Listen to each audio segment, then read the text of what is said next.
What's up, everyone? It's your boy Richard Graves from Richard Graves Group. Today I have the honor of having Jonathan Golden on the show. We're going to discuss a few of the things that are going on in current affairs and American politics right now. So without any further delay, let me introduce and bring on Mr. Golden. Mr. Golden, how are you, sir? Doing good, man. Can you hear me good? Yes, I can. All right. All right. So, and then you seem to have a guest in your studio. My guest is Q, the artist. Hello. How is everyone doing today? Fine, Q. Nice to meet you. Nice to meet you. I told you I wasn't going to do the obligatory Picard joke, but I'll leave it alone. So you're going to save it for next time? Save it for next time once we get to know right. a little better. Okay. So I'm sorry, I'm going to stop slurping my coffee. So, Jonathan, I know it's been a minute since we talked about a few things. There's a few we have so much that doesn't happen in between here and there. But we're going to talk a little bit today about the Supreme Court nomination for Ketanji Brown Jackson. And we're going to talk about the ADOS versus FBA issue. For those who don't know, ADOS is the American Descendants of Slavery. And the FBA, I think it's the Freed Blacks Association or something like that. I apologize for not knowing the actual terminology for their acronym. But they're both groups that are committed to the forwarding of reparations for African American people. And, we'll get deeper into that later. And if we have time, we'll touch a little bit on Ukraine and catch up a bit about that. So since we're going to talk about our esteemed sister who's going to be hopefully nominated to the Supreme Court, we're going to bring up a little bit about her. Let me see if I can bring this tab up, because you and I had discussed one of the more controversial questions that was asked of Judge Jackson, and that was about the definition of woman. Now, I wanted to give a little context to it, so I'm going to play about a 90-second clip of the conversation between her and the senator regarding the definition of female. And I'm gonna be fair with the context is important because right. It's important. It's important. I'm gonna be fair in my criticism. All right. Well, let's hear what she has to say about it. And people, I'm just jumping to this so we can get this out the way and have a bigger discussion.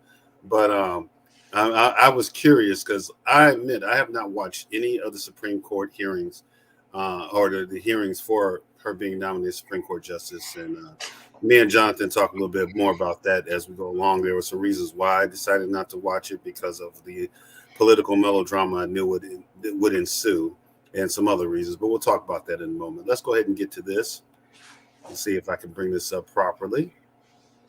Can you see it on your screen? You know I'm not the tech dude, Jonathan. Yeah, I can see it. All right. Let's go ahead and run that and see what she's talking about. United States versus Virginia, the Supreme Court struck down VMI's male-only admission policy. Writing for the majority, Justice Ginsburg stated, "Supposed inherent differences are no longer accepted as a ground for race or national origin classifications. Physical differences between men and women, however, are enduring. The two sexes are not fungible. A community made up exclusively of one sex is different from a community composed of both." Do you agree with Justice Ginsburg that there are physical differences between men and women that are enduring? Senator, respectfully, I am not familiar with that particular quote or case, Okay. so it's hard for me to comment as to whether. All right, I'd love to get your opinion on that, and you can submit that.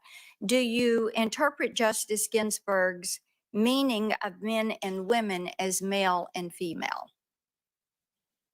Again, because I don't know the case, I don't know how I interpret it. I'd need to read the whole thing. Can you provide a definition for the word woman? Can I provide a definition? No, Yeah, I can't. you can't? Not in Okay. this context. So you I'm not a believe the meaning biologist. of the word woman is so unclear and controversial that you can't give me a definition? Senator, in my work as a judge, what I do is I address disputes. If there's a dispute about a definition, people make arguments, and I look at the All right. law and I decide. So I'm not. The fact that you can't give me a straight answer about something as fundamental as what a woman is underscores the dangers of the kind of progressive education that we are hearing about. Just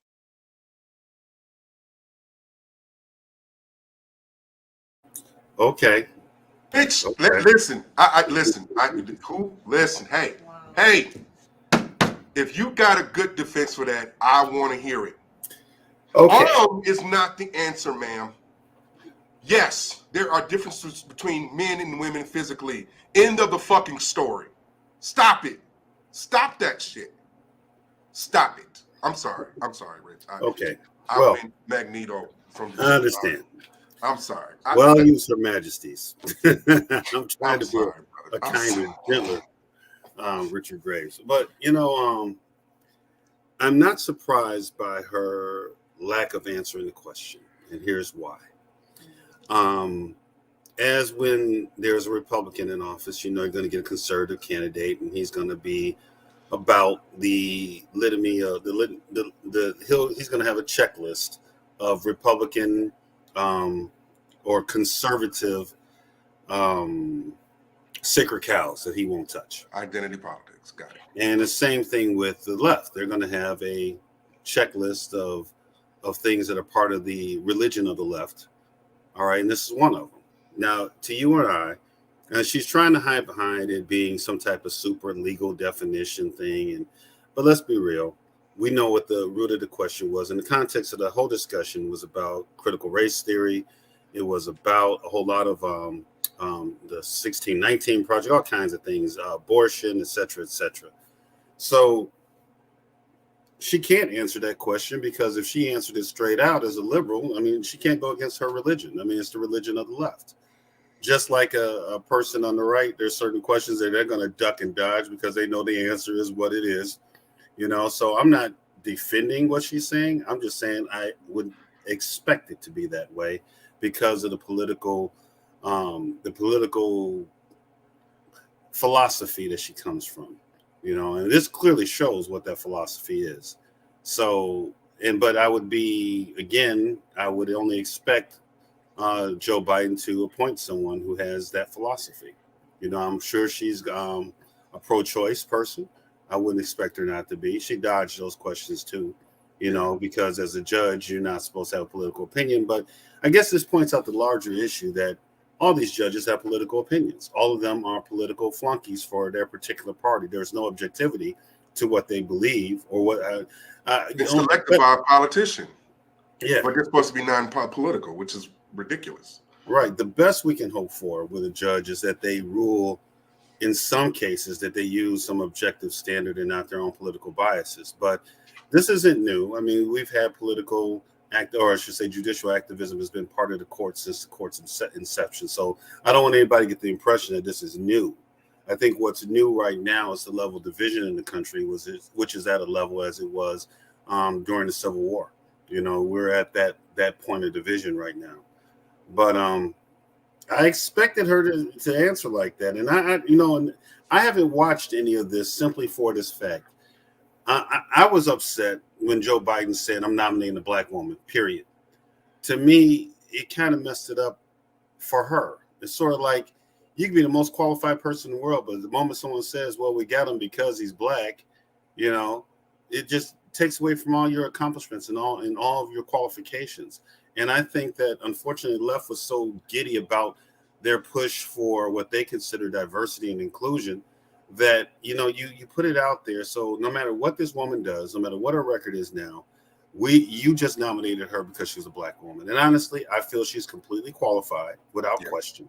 She's qualified to be a Supreme Court justice. So there's no argument there.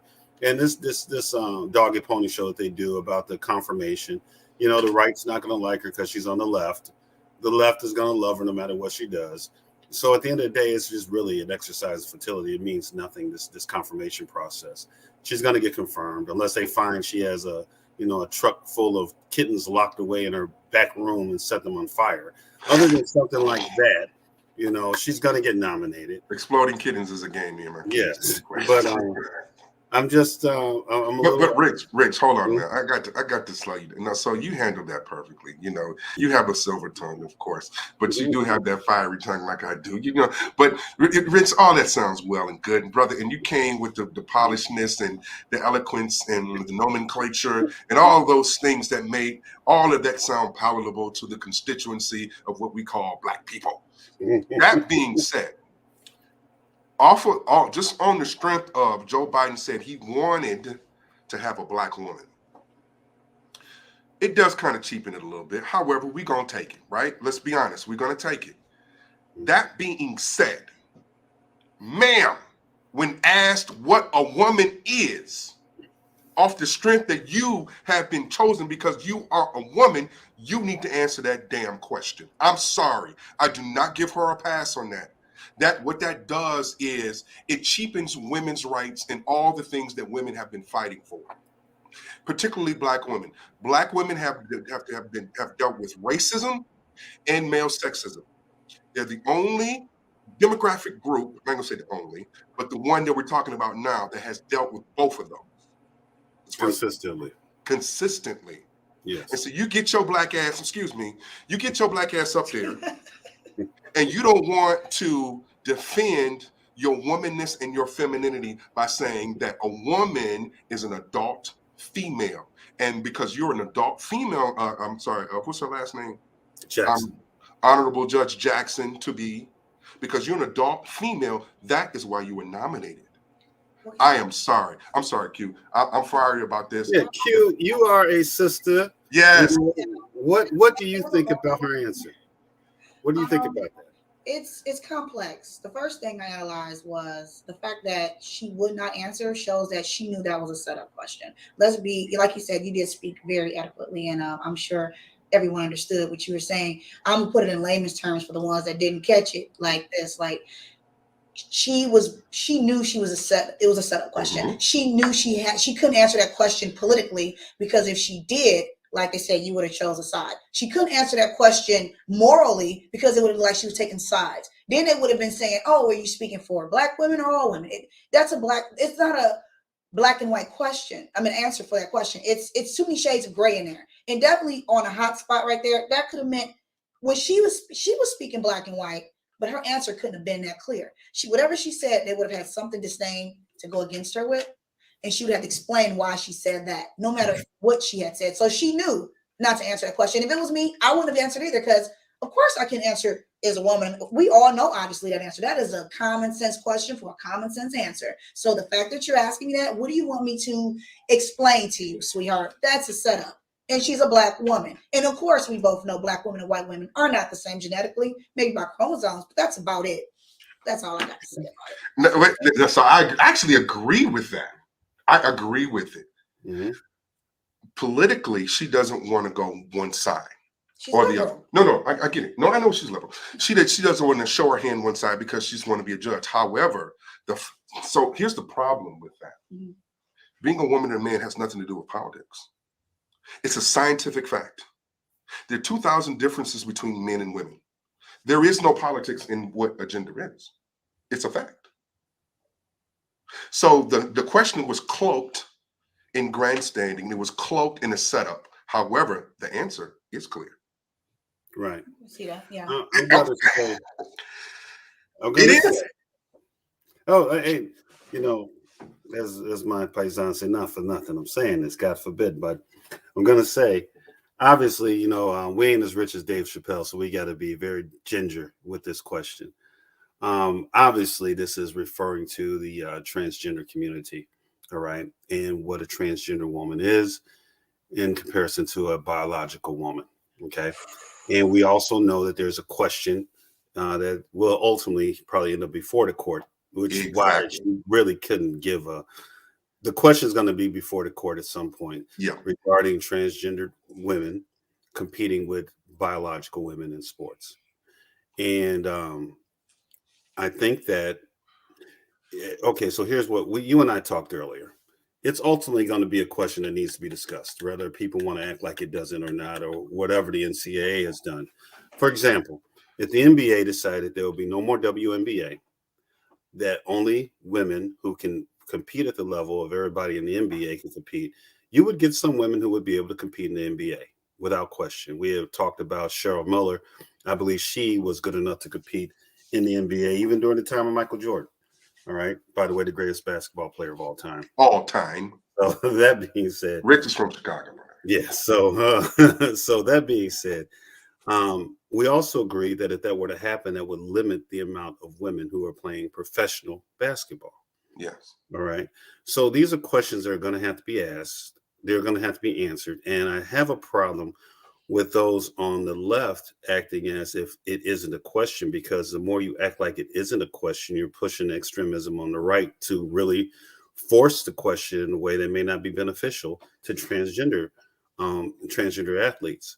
And I'm sure there'll be a host of other situations where this is going to come up. I'm thinking about the left tends to try to push this idea that transgender women are women. And I think that is unfair to biological women. And I'm going to ask the sister to comment on what I'm about to say. I would hate to be a woman all my life, grow up with all the things that women go through, especially Black women, all the things that women go through. All right. And then some dude, 45 years old, decides he's a woman. And I'm not taking anything away from if that's what his body's saying, that's what his mind is saying. And he goes through the operations, and then this is how he decides to be this a female, like with Caitlyn Jenner. All right. If that were to happen, I think it's unfair to believe that this person can all of a sudden claim womanhood and, without having to go through all the things that women had to go through 45 years, which also brings us to the question of the age when people decide that they are a different gender. I think that's another question that is going to have to be answered eventually, that we're going to have a real scientific and psychological discussion about at what age can a person make that determination, and should parents make that determination for their children at certain ages? There's a lot that has to be unpacked in this.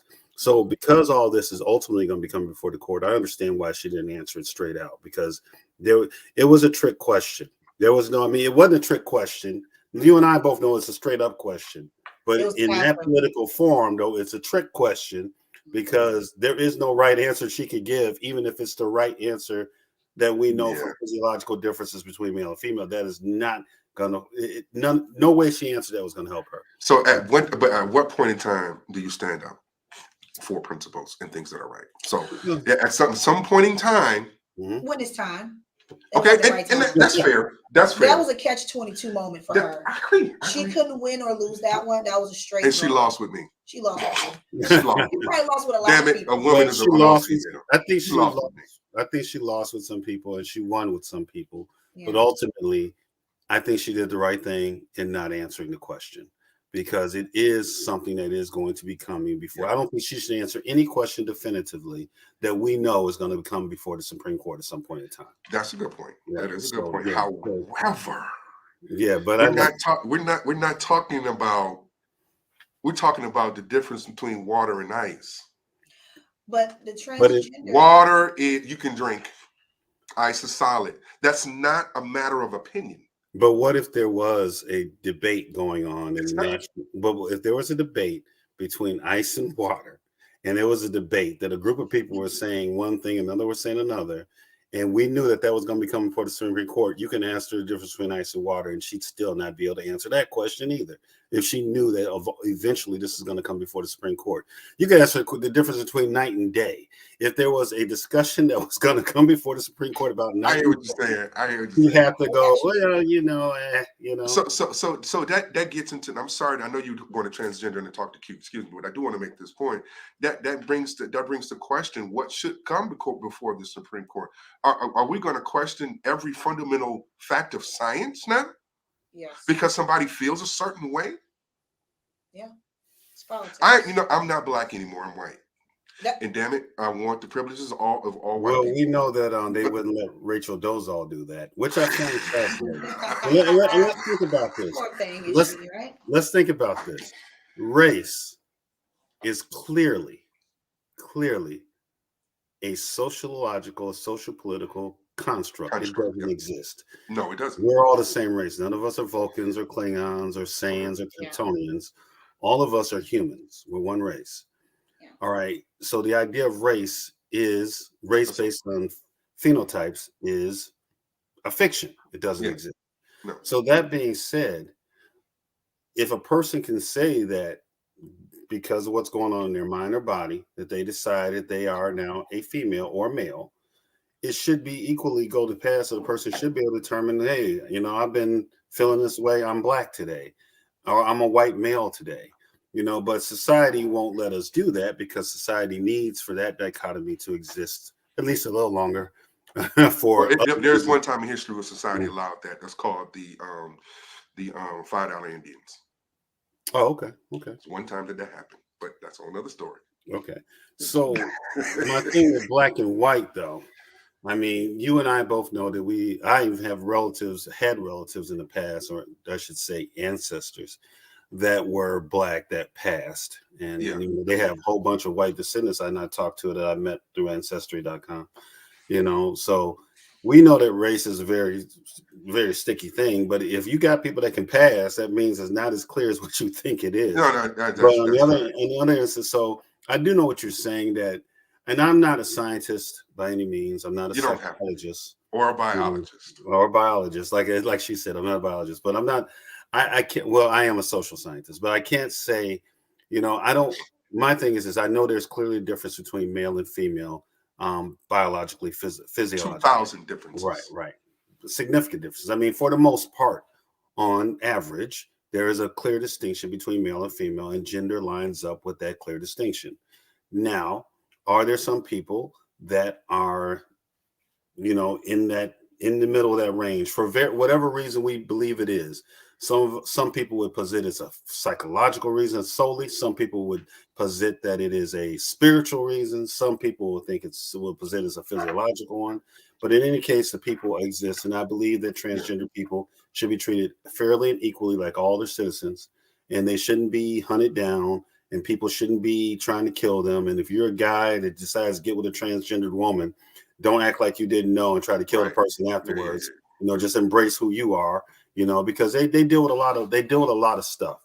So I'm all for everyone, regardless of gender or race or whatever. As citizens, we all should be treated with the same customs and courtesy and have the same rights and responsibilities as everybody else. That being said, again, I go back to saying I understand why she didn't answer that question. That being said, 1,000 years from now, when they exhume Richard Graves' body, Q's body, Jonathan's body, genetically, they will know Rich is a male. She is a female. I am a male. They won't know what you identified with, but genetically, they will know that you are male. That's true. That's not even a Supreme Court thing. It's science. It's Rich. You have science and you have law. You ever see A Few Good Men? Yeah. All right. Remember when what's his name? Tom Cruise said, "It's not what I know; it's what I can prove." Right. All right. And law doesn't work law doesn't always, unfortunately, work by common sense, by reality. KRS-One had a song called "Reality Ain't Always the Truth." All right. And that's a prime example of it. Reality is not always the legal truth. The scientific reality does not reflect the legal truth, So, I mean, that's just unfortunate, the world we live in with law and how we interact with each other as citizens. It takes a while for things to catch up with common sense. I mean, once upon a time, the law would have said that you and I and Q were not human beings. We know the law was clearly wrong. And obviously anyone with eyes would know that we're human beings, even if they wanted to pretend that we weren't. But at the end of the day, that's the prime example. The law isn't always right. You and I know that. Yeah. But she's dealing with matters of law, and she's being very careful in her question and answering her questions. Because ultimately, you and I think we agree now that Supreme Court justices are politicians. Yes. They're an extension of the political landscape of society, and that judicial activism is real.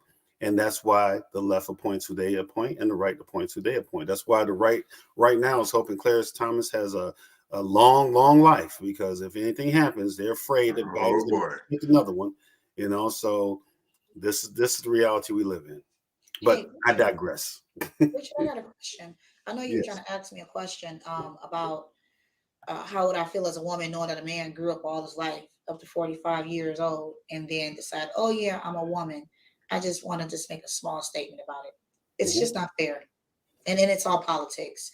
Like you said, you can identify yourself any way you want to, but genetically, if you pull up the genetics, you're going to be a man. So you can believe me. And also, like you said, Mr. Richard, you say, hey, if that's what you see, that's what you feel, then that's what you are. But that doesn't determine how the universe created you. Whoever God, whatever happened that way, that's the way you were made.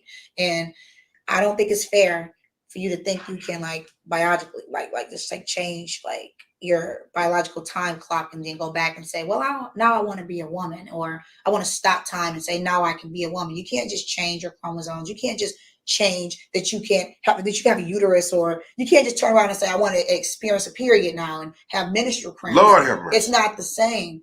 You know what I mean? Yes. Hot flashes. You're going to just skip all that pregnancy, honestly, let's be honest, ostracizing, being sexually assaulted, or sometimes even, most women, get sexually assaulted in a very harmful way. That's because she's female, not because she's always being sexy. She's just a female. It can be anybody. You never have to worry. You go through life like that and say, I can't wear this, or I can't wear that, or I have to be accompanied by a man. You're a man. You don't need to be accompanied by anybody. You just decided to choose a gender today. And it's just not fair. And I agree with you. I don't think it is fair in that case. I remember when Caitlyn Jenner, when Bruce Jenner became Caitlyn Jenner, and she got voted Woman of the Year. Pronouns, And, man. I mean, that's like Rachel Dolezal, because she did a lot of work in the Black community. She worked for the NAACP. She did a lot more work than most Black people I know do about helping Black people. I agree. And if she got voted Black Woman of the Year, the universe would have lost their damn mind. The entire mind. Right. So I think that, we're living in a world where, we have to answer these questions and deal with these things. And eventually these will be questions that come before the Supreme Court and how we proceed, because there's going to be questions regarding the sports thing. There's going to be questions regarding the military. There's going to be questions on a lot of different institutions and stuff. Prisons. That's a big question. Where do I put a transgender female? Where do you put a transgender female? Should you put them in a female prison if they still have a working penis? That can give you one set of problems. Should you put them in a male prison if they have already grown their breasts and they look female? That's a real question, because it's a safety question. It impinges on the rights of everybody there. So, but nobody wants to have this talk, because I think too many people are living in a land of make believe. We're just going to act like it doesn't matter. And unfortunately, regardless of your position on the whole situation, it does matter. We have to have, and I'm going to say one last thing, and this applies to anything we've talked about when it comes to policy in our country. We have to discuss these things, and we have to be able to have the language to discuss them in order to come up with what policy we're going to have. Otherwise, if we put our heads in the sand and act like it's all going, oh, no, I feel this way or I feel that way, that's not going to help anything. It's just going to set us up for some very bad situations. We got to think about the policy that we're implementing to do what we're trying to do. That being said, dude in the locker room with his ball swinging out and the women was uncomfortable. The guy that was a swimmer. That's the fact. Oh, you read that? Yeah, no. He was in the locker room. He just balls out with his. He still has a penis? Yeah. You can't see it in the picture. His being a man. Look, man. Listen. Rich, listen, man. Listen, bro. Listen. I've been avoiding the news cycle for I'm not avoiding it. Listen, everybody deserves rights as human beings. Period. Mm-hmm. But what we listen, at what point do I have to participate in certain levels of your identity? And this is what I mean. Rich, when you refer to me, my pronoun is awesome. And damn it, if you don't use awesome, I have a problem. At what point does Rich have to capitulate to that? I concur. And so that's my only thing. And then we have to uphold basic fundamentals of science. And at some point in time, and this is the generation, I told my kids this, I said, this is going to be your generation's social issue. We black people ain't still got what they been marching for since the 60s, first of all. But it's moving on to another social issue. And we ain't even, all we got was a holiday, Joe Biden. But anyway, so this is a social issue today, and it's very important. What's going to happen with Title IX? Women have fought, namely, I got a mama, okay, and I got a daughter, okay, Black women. My mom told, in corporate America, what she went through, okay, and we're going to erase that because somebody chooses to identify differently, particularly if a white man chooses to identify as a woman. He certainly has not gone through what a Black woman has gone through. Absolutely. And will not. And that's a difference. And so that, I think, is where women, and particularly Black women, ought to have a problem with that. And that's why we can't explain what women is on a stand like that, because they ought to have a big ass problem with that. Well, we're gonna see how this huge problem. We're gonna see how this one goes. We'll see how this one goes, man. I know it's going to be a discussion. I did not know. Like I said, let me be clear before anybody claims I'm transphobic. I haven't paid attention to the news cycle because I'm tired of hearing about the Ukraine, because I believe that Putin problem was one that we could have nipped in the bud a long time ago. And I'm kind of agitated at the fact that we didn't do what we needed to do in the early 90s to take care of the situation so we wouldn't have the situation we have now. But I'll leave it alone from there. But so no, I haven't paid attention to it. So I didn't know. I heard about it. I didn't know the person still had a penis.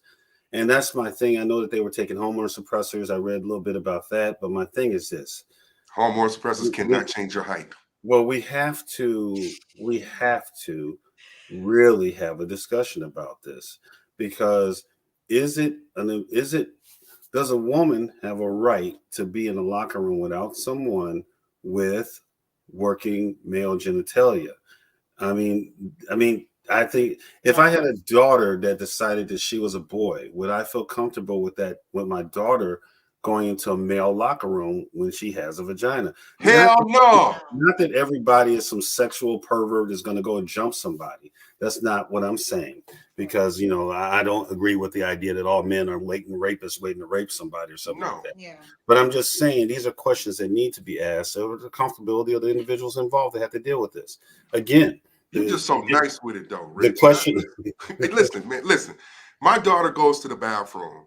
Mm-hmm. And a 6'4" transgender person walks in that has to go up sideways to get in because they're so huge as a biological man. I'm coming.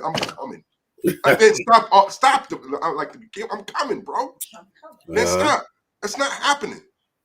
It's just not happening. I saw a video of a guy, or of a girl, this is what he is now, who was something of that size and clearly looked like a man. And the cash register guy said, "Sir," something, and he lost it. I'm not a sir. I'm like, oh my God. Now here's where I stand on the whole pronoun thing. I prefer to be called His Imperial Majesty. And since I probably have lineage to the great kings of Western and Eastern Africa, I feel I should be referred to as His Imperial Majesty. But reality speaking, the thing was, if you are a transgender person, you tell me, hey, I prefer to be called she. I have no problem calling you that. If that's how you identify yourself, if that's what it is. What I do have a problem with is if you want to be phony, faux, as I call faux offended, meaning that if you clearly look like a man or a woman and I call you he or she, that you get out your body to talk about how offended you are. It's like, okay, pump your brakes on that. Until I get used to or know you and you let me know. And I'm not going to play the game that we shouldn't address anybody by gender until we know. I'm not going to play that game. If you tell me you wish to be called he or she, and I know it, I will call you. I will respect that. But on the other hand, if I just meet you and you clearly look like a man, if I say, sir, get over it. And let me tell you what I mean by that. There's been people who've called my job and asked about family members. Deep voices. And I'm like, sir, no, I'm a woman. Oh, my bad. And then and they're cool. My bad, because they know they got a deep voice. They know I don't know, and so I'm just saying we're at this point now. Everybody wants to be offended. We got to stop that, because that means we can't have a conversation. If I want to be offended, you can't have a conversation. It's sort of like, and I have no problem like when there's white people that I've told I prefer to be called African American, or I don't mind being called Black, but you're not going to call me Negro or colored. All right. And if a white person insists upon calling me colored after I've told them on multiple occasions that it is African American or Black, then we got a problem. But I've met some older white folks when I was a younger person. When I was a teller at the bank, man. God, old white lady. Oh, I have a colored son-in-law now. I'm like, oh, but I knew that she didn't mean anything by it. Yeah. She wasn't trying to offend me. I think people need to be offended by intent as opposed to what the person's saying. You can correct what someone's saying. Ain't nothing you can do about intent, because no matter what words you make that person say with that intent, they still got that intent. You know what I'm saying? All right, I didn't got on my soapbox. Q, do you have anything to add before we go on to the next subject? No, I think you guys did very well. The most I'll say is, fun fact. I don't know who did this, but you guys can check it out. They said that ice was a food. That's what we ended on. Ice is a food. Ice is a food. So. And it's a solid. It's not a liquid or a gas. And there is no Supreme Court justice that's going to say otherwise. Well, I think Ice is a rapper. Two of them, actually. You know what I'm saying? I'm sorry. Okay. Where we at next, man?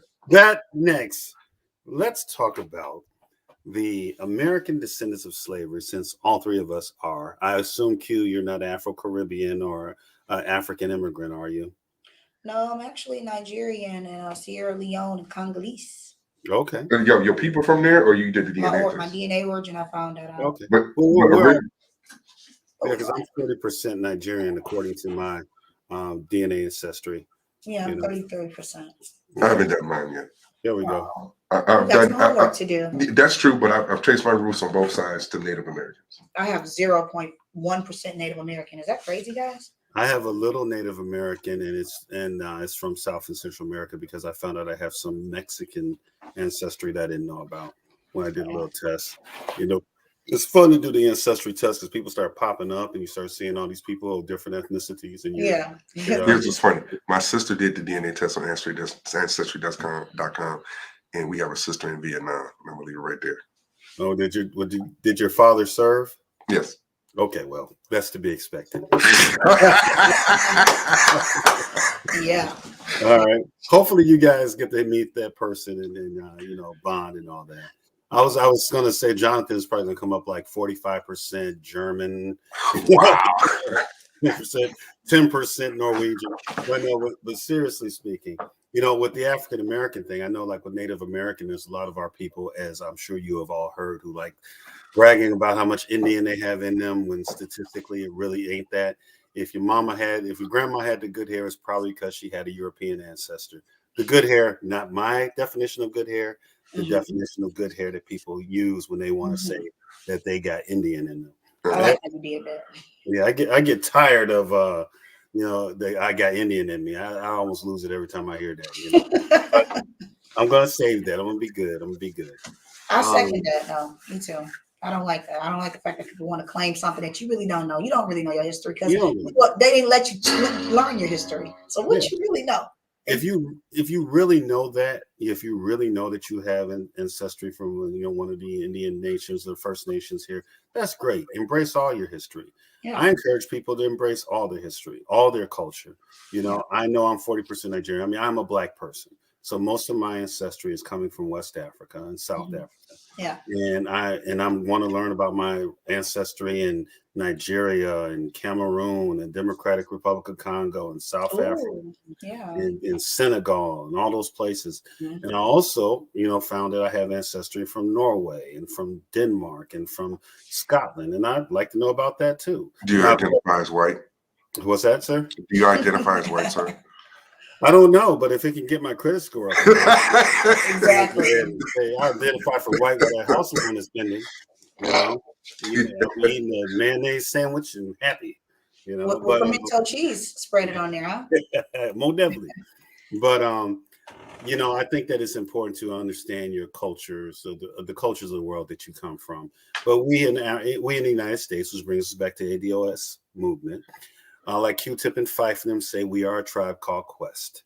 We are Black people in America, and we are made up of different African groups, different African Bantu peoples, and European ancestry, and sometimes Native American ancestry, sometimes Asian ancestry, some cases Arab ancestry.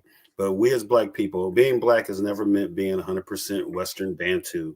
We are, you know, for on average, the average African American is between 12 to 18% European as far as ancestry. But we are Black people. We're proud people. We are who we are.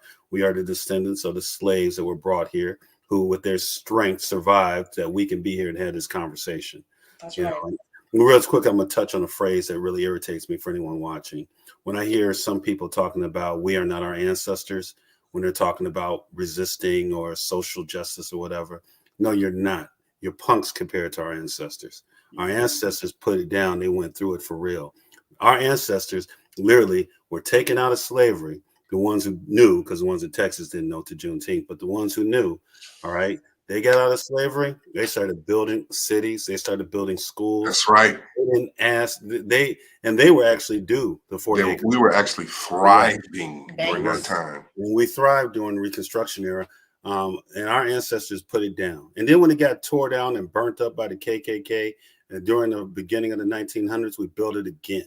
Yep. Then when they tore it down again after World War II, guess what? We built it. Built it again. Bronzeville's everywhere. Chicago, New York, Detroit, Baltimore. And now, those of us who want to claim we are not our ancestors, as that means we're somehow tougher than them, are sitting here whining about what we cannot do together. All right. Mm-hmm. And this brings us to the ADOS, FBA movements that are reparations movements. Now, Jonathan, I'm going to go ahead and get your and Q's opinion about the idea of reparations before I jump in. What do you think about the basic presupposition of reparations owed to African American descendants of the slaves? So here's the thing.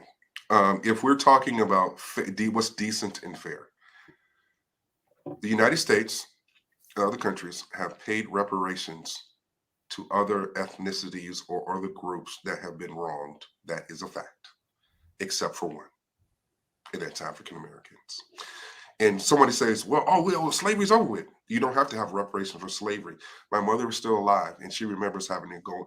She made the mistake when she was young, taking her sisters to a white-only bathroom. They had to run out of the city so they wouldn't get lynched. My mother is still alive. You don't have to have reparations for slavery.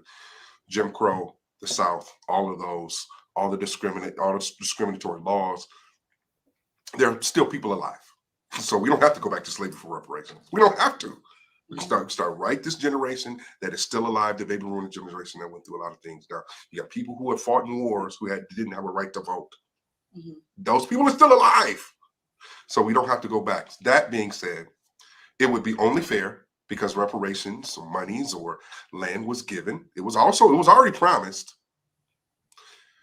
It was given to people. You had your AME colleges that were formed for immigrants so they can learn, so they can mechanize their farms and learn how to work them. They gave that. They formed those AME universities for that. It would only be fair. Is it going to happen? No. Do we need to wait till it happens? No. We need to build just like our ancestors did during Reconstruction and after Reconstruction. That is the only way we're going to have any significant wealth transfer. Nobody's coming to give us anything. It would be technically, it's only fair. Mm-hmm. It's not going to happen. Do we need to form coalitions to try to make it happen? It ain't going to happen. Do we even need to waste our time with it? The answer to me is no. We need to spend our money and our time. That's interesting. I have a different on power economics, Claude Anderson type stuff to build ourselves, because nobody's coming to save us or give us a handout. At least I don't think in my lifetime. Well, I can agree with that. I can agree with that. It ain't gonna happen in this lifetime. You're right. However, people, they plant seeds for them to grow. Okay. So every step you take to go for the goal, to complete it, you're closer to that goal. So I know you're saying it's not worth the fight, but sometimes the juice is more, it's worth the squeeze for that lemonade to taste the way you want it to. It might take small steps, might take small planning, little waters here and there. And that's people speaking out, advocating, like you say, small coalitions. You got to have white people also speaking, because just us, you're right, it's rare to happen. But enough black people, when people come in with the masses, they hear things. They move around different. We only had one march for Rosa Parks, but that one changed everything.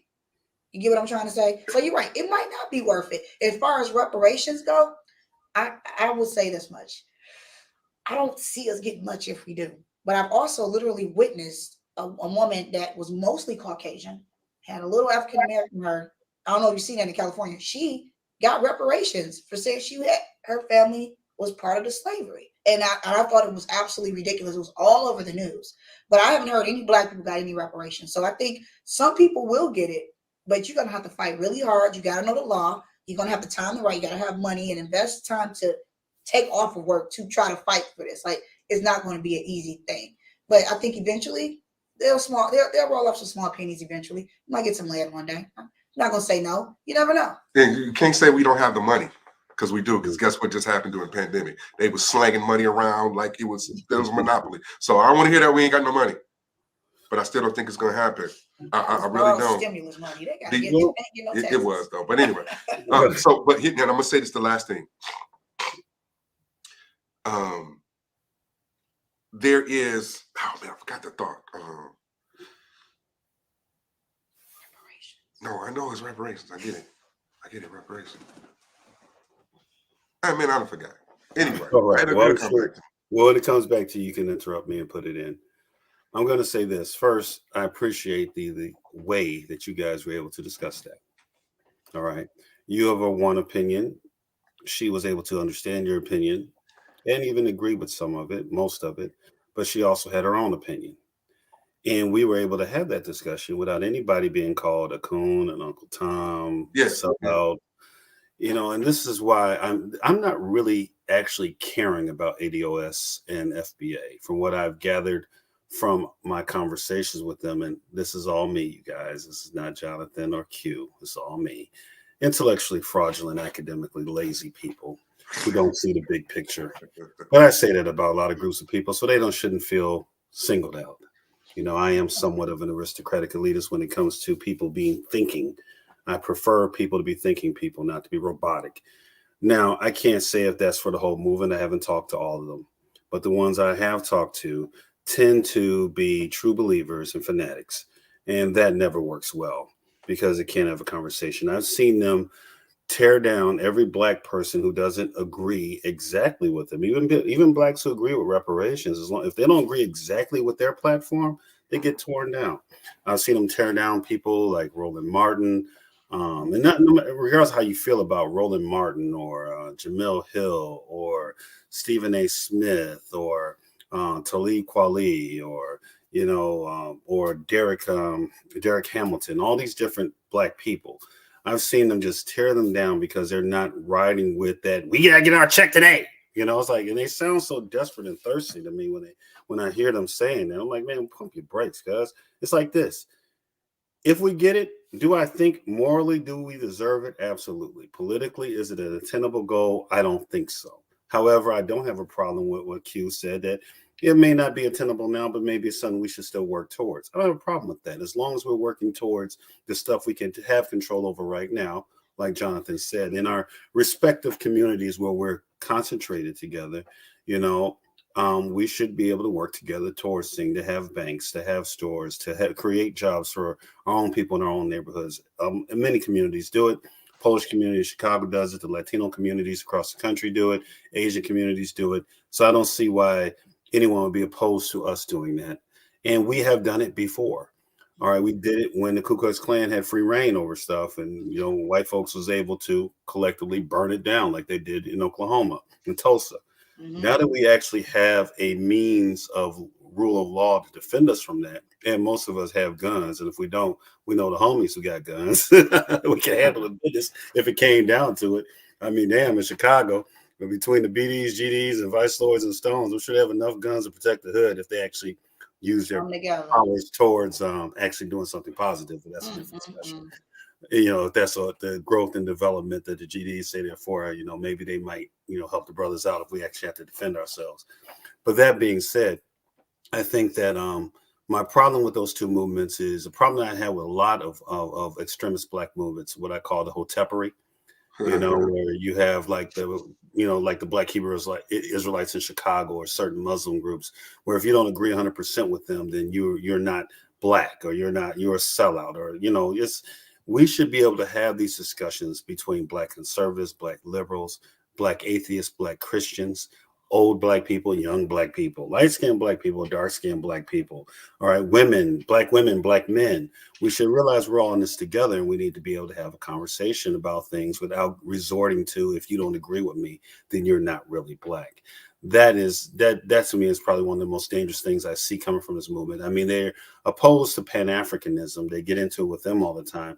They try to clean it up every now and then and say, well, we're not against them getting their reparations from their respective countries, but they're arguing about money we're not going to get. You're arguing about who's going to get money that we don't even know is ever going to come. So you've divided yourself from Black people around the world, from the Caribbean, from South and Central America, from Africa. You divided yourself from them over money that you ain't got. But so this is why I always ask questions, and I said this before. You have to almost come up with a methodology, or when you hear and you have these groups come up talking about it, just with these extremist views and these radical views. So why do they exist? What is their purpose? What are they really trying to do? Okay. Why are you in my face talking to me about this? What are you hoping to accomplish? If it's planting a seed, which I think is a legitimate point that Q had, that's one thing. But you can disingenuously plant a seed, or are you trying to sway some level of conservative Black people to a certain way, even though you really have a liberal foundation, but at the core you have some conservative things going on. So what are you really trying to do here? Mm-hmm. Are you trying to rebel rouse? Are you trying to emotionally affect me or sway me one way? And here's the kicker: when it comes to election time, will their voice get louder? And if it gets louder, who's allowing it to get louder? And what are you trying to get me to see or say or manipulate me to do when that voice gets louder? Fascinating. So the first time I've ever heard, and I'll shut up after this. The first time I ever heard people talk about reparations for real in a public platform was the last debates we had during the Democratic debates, when they had everybody up there and they were asking people, do you believe in reparations? The first time I ever heard that.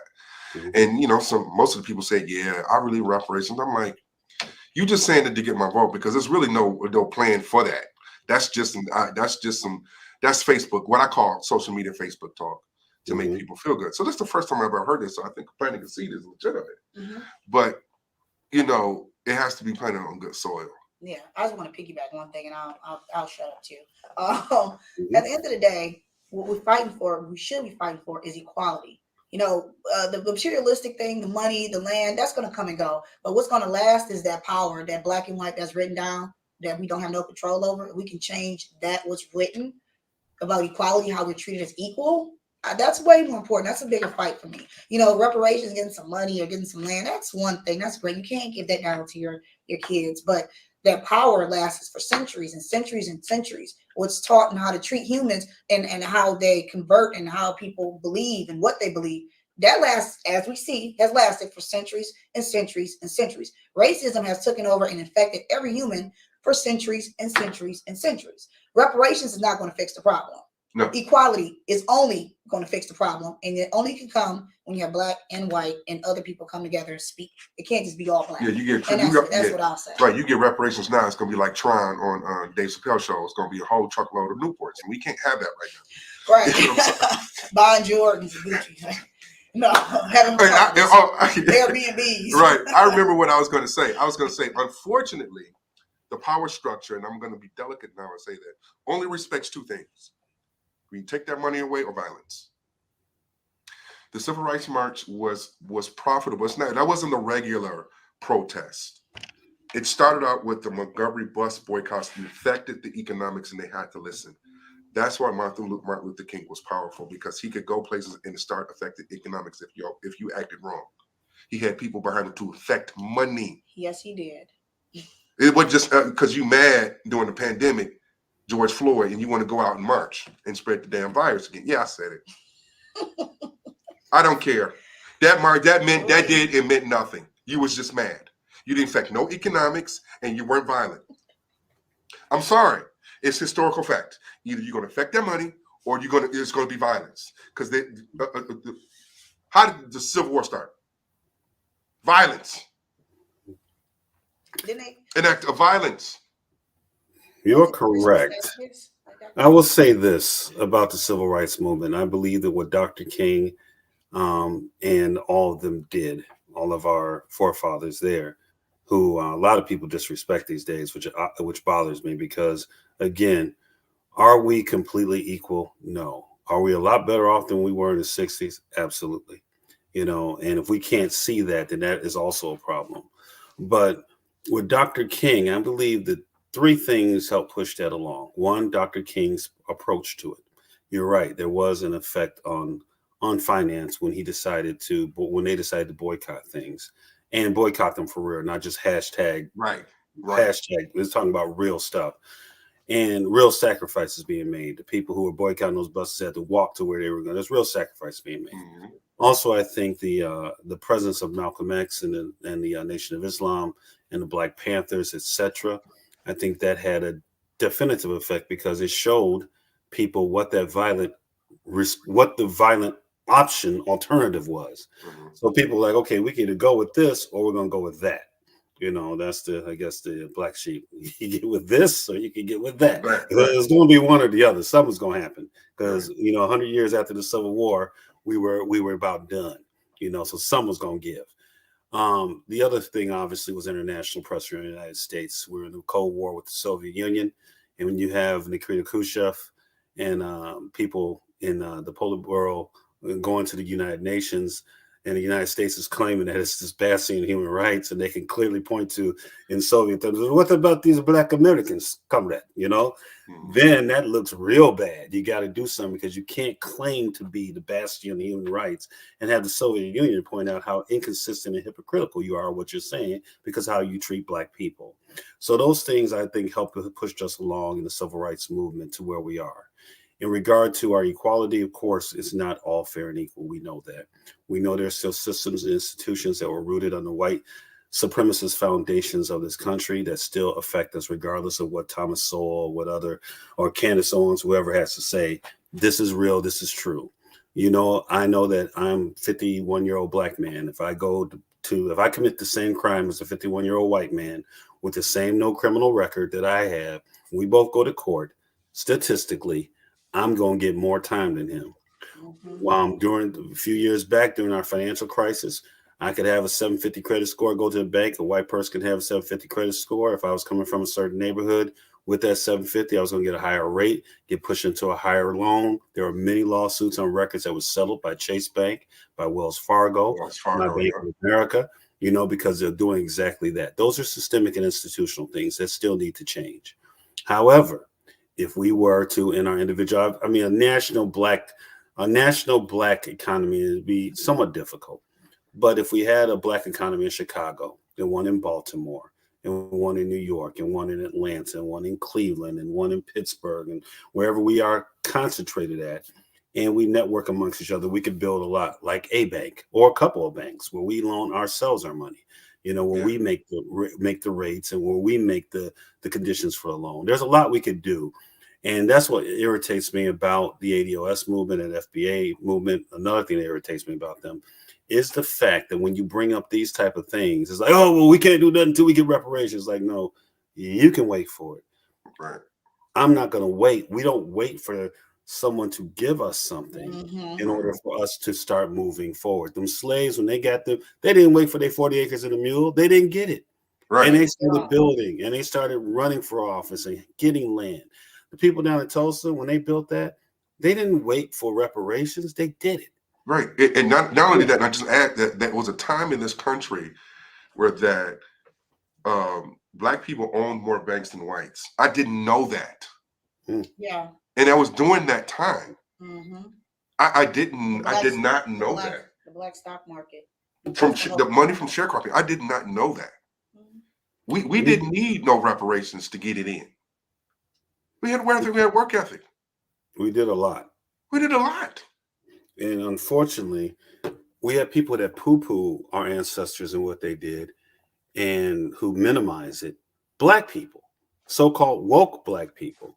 I got into a discussion with a woke black person about, the inner city Chicago, and they were talking about the education system, which I believe also has implicit racial bias within it that causes us some unequal outcomes. But that being said, I had people, I was discussing about education, and they were like, well, ain't nothing we can do.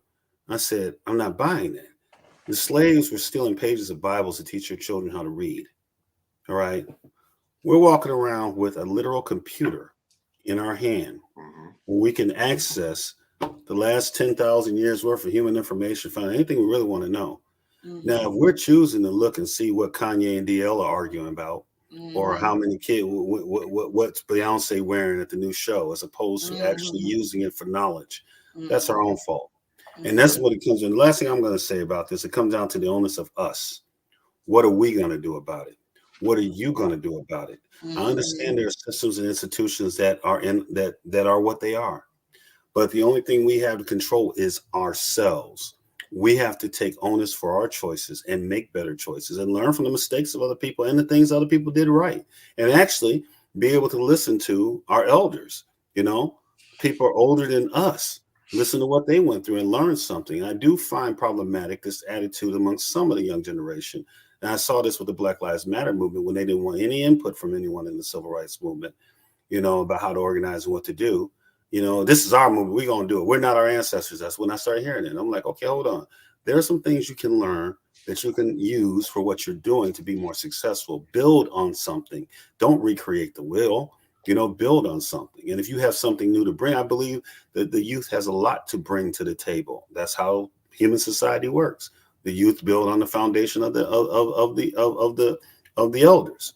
That's how we grow as a society. That's how we grow as a race, as humans. So for us and honestly, I see this a lot within African Americans. How many young rappers I go to and I'll play a record by Rakim or KRS-One. They have no idea who they're listening to. That should be embarrassing. You're a hip hop rapper. You want to be a rapper. You got your little skills, you got your little beats, and I play you Rakim or KRS-One and you don't even recognize them. Now, I guarantee you, every white alternative rock band, you play the Beatles or the Stones, they know exactly who it is. You play Little Richard, they know exactly who he is too, because they build upon that. And I'm just saying we need to see more of that amongst our people. Instead of getting into endless, silly arguments about reparations that may or may not happen, let's talk about what we can do now. And since it's Sunday, I'm going to quote something from the Bible. God told Moses, I put two paths before you today. All right. One leads to life and one leads to death. Follow my precepts and you'll have life. Ignore them, you'll have death. And then God, knowing that Moses might be a little slow, said, choose life. Choose that one. Now, I hear a lot of people saying that we as Black people don't have choices. We do. And that comes from the left and the right. The left act like we have no choices, that it's all systemic and institutional. Like we talked about the reparations thing. You were right. In the Democratic primary, they did talk about it. Bernie Sanders said it was not a reality that could happen. People jumped on him about it. But the reality of the situation is the left loves selling us emotionalism. They really do. Let's get them in their emotions. Well, we're going to give y'all colored folks some reparations. Ooh, master, y'all going to give us reparations? I'm going to vote right away. That's what we are, so emotionally manipulated by the left, which is why we predominantly vote for the left. And I'm not saying you should vote for the right. Yeah, all right. I'm saying you should vote for whoever's in the best interest of you and your family. I don't care if they're Republican, Democrat, or Libertarian, or Green Party, whatever. That's who you should vote for. We as Black people need to start directing our votes collectively to whoever it is going to deliver for us. Yep. And deliver for us, we can debate what that really means at a different time. It don't mean holidays. That's what it don't mean. It doesn't mean it doesn't mean another holiday. I got into an argument with a group of historians on Twitter. Now, my Twitter symbol is the Richard Graves group sign. So they don't know I'm Black, especially when they see, he's a PhD from Liberty University. So they assume white ring Republicans. They were talking about, they took down Thomas Jefferson statue from the New York the New York City Council building. And they were all excited. We took down Thomas Jefferson statue. I'm like, that means absolutely nothing. Well, he was a racist. I'm saying, yeah, they are. We're going to take down Washington's too. They all were racist. Okay, right. And we know that. I said, but what does that do to create jobs for Black people in New York? What does that do to create better education for Black people in New York? It made you feel good. And honestly, it didn't make the Black people in the hood feel good. I doubt people in the Boogie Down was like, oh, yeah, they finally took down that Thomas Jefferson statue. I don't think anybody in the Boogie Down was saying that. I don't think anybody in Brooklyn was saying that. All right. But it makes white liberals feel good and their Black allies feel good. And, we got to stop with this feel good stuff. I don't need white politicians coming to my church talking about they put hot sauce on their food. Oh, I'm going to vote. He put hot sauce on this food. I don't need that. What are you going to do? Or that goes back to us. We need to know what to ask and what to demand and say, this is what we want. And if you don't do this, we're not going to vote for you. Last thing I'm going to say, whole Black Lives Matter movement. A lot of legislation got passed. Legislation got passed here in our state. All right. About police reform. Now, if you go back to George Floyd or Laquan McDonald or any of that, you and I talked about this. What needed to happen was better training and better hiring of police officers, hiring more minority police officers, particularly Black ones, to be in Black neighborhoods, or at least white ones who knew, hey, if you're going to work in a Black neighborhood, you need to understand Black people and want to work in this neighborhood or go get a job at the post office. The solution was very simple: for police to respect the communities they police and to actually interact and talk to them. So you get to know everybody. It's just that simple. Yeah.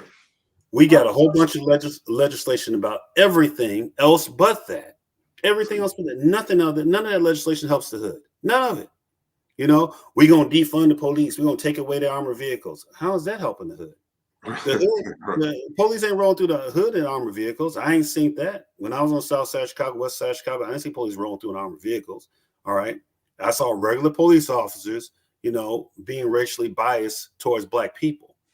But instead of that, we let the liberals utilize the Black Lives Matter movement as a Trojan horse to push in a lot of anti-authoritarian, anti-law enforcement, anti-military crap that has nothing to do with the problem of racial bias. Is what I thought that's what it was about.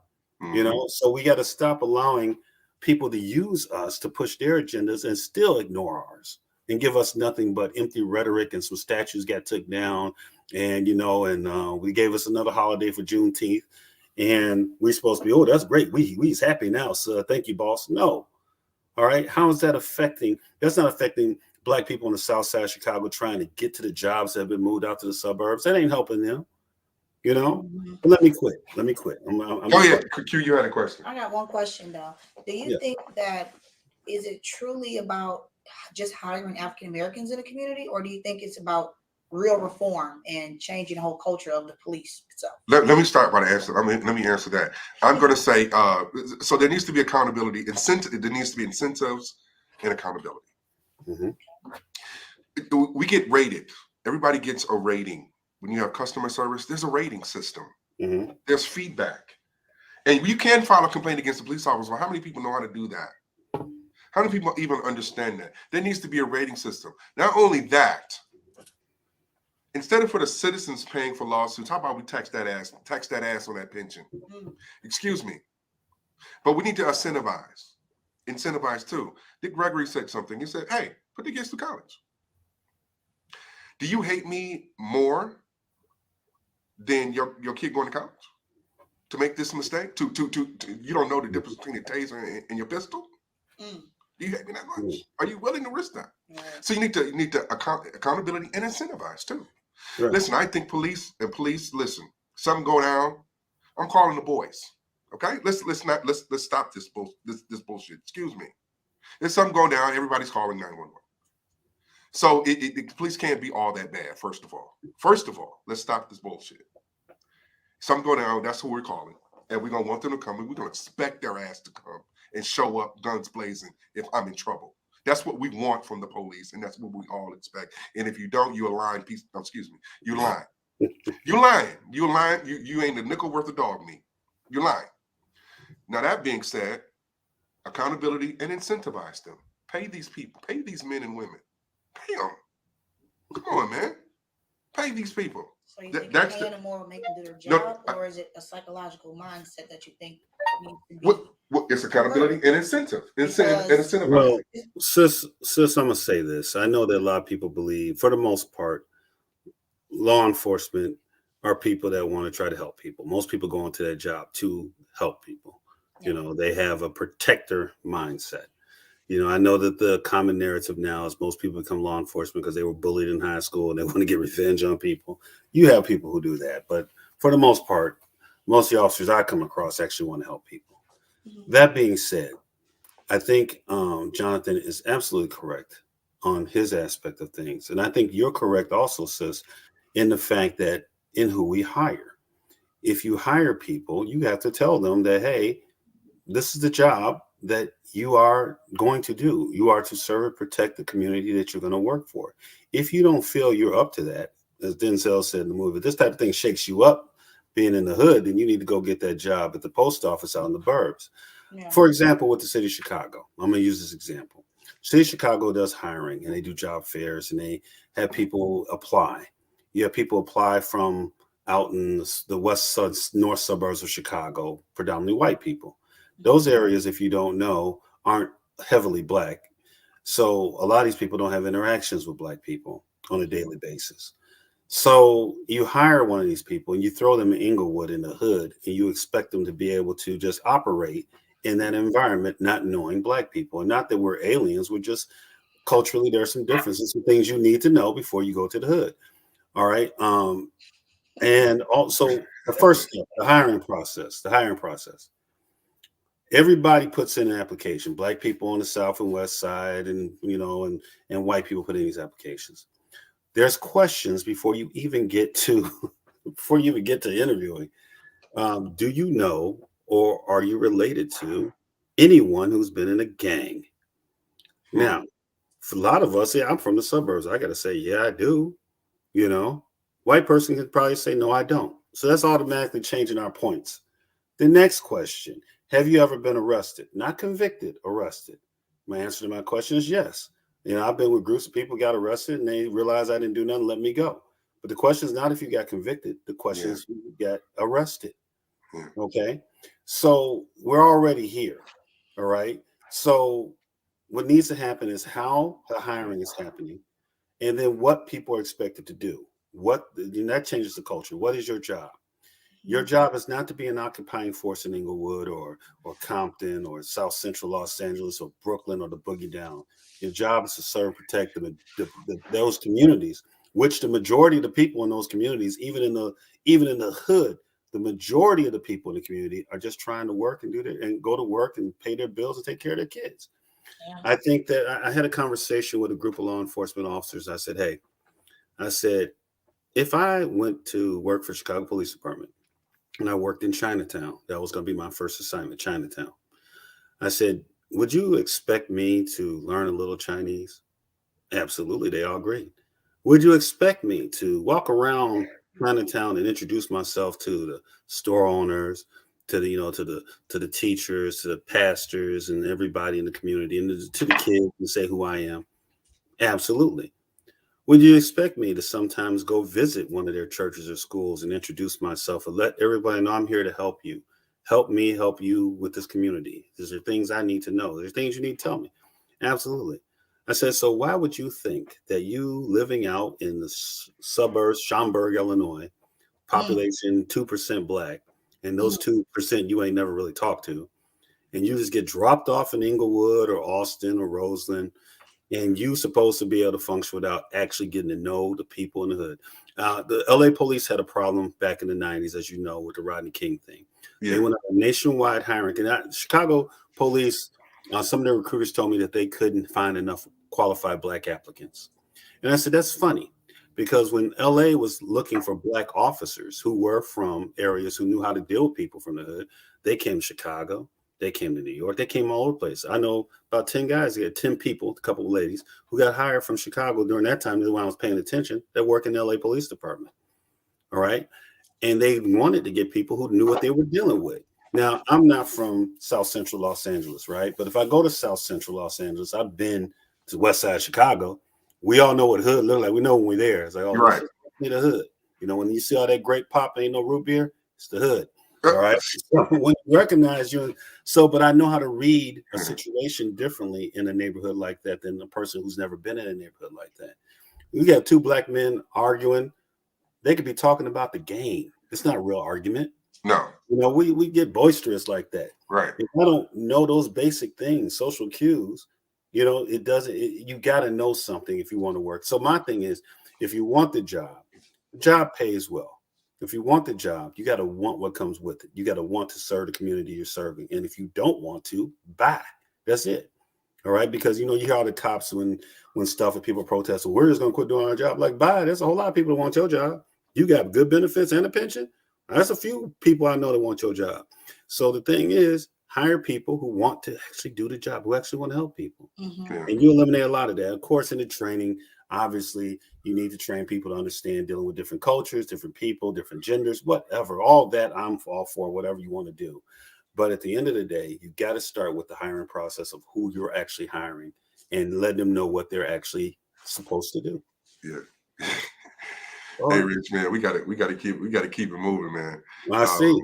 But you dipped out on me, cuz. yeah, she does. Man, well, tell Q she is welcome to come back anytime to have a discussion. Thank you so with us. much. I appreciate your input, especially because we were talking about a black woman. It's good we have one with us. Yeah. I'm so happy to have you on the show. I appreciate you guys taking the time out to even allow me to speak my little rhetoric about the subjects.